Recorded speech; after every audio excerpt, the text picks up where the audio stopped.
积极争取国民党提名的郭台铭，已提出核四厂含一个县市一间核电厂的受罚。这新北市长侯友宜伫个议会总结顺的时阵，何立营要求讲要表态。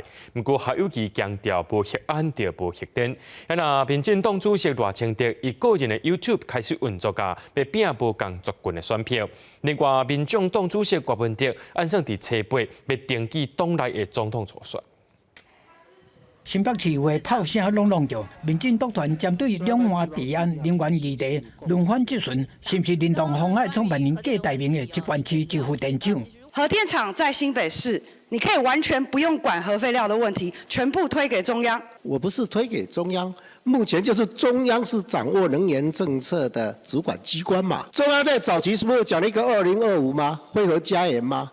那为什么会常常大停电？就是你能源的配比做得不好嘛。郭台铭积极争取出线，持续请益之路。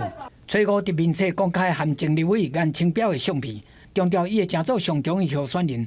嘛宣布5月初1开始举办北中南市场大型造势活动，拼声势。最近积极拍空战的民进党主席赖清德，个人 YouTube 开市，头一次囡仔时出未来，分享成长经验。小木板大概这么大这样。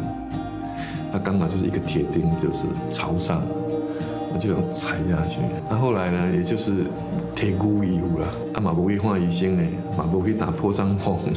赖清德除了当日讲解的信赖台湾自由会，嘛成立专业团体后援会，选战倒打100天，党公职组织出动，配合立委做事，全面催票。民众党主席郭文哲初5到台南落井，关心果农欠工欠水问题。民调已经超车郭台铭了。啊，有我讲吼，民调是安尼看就好，那个比股票较袂稳的。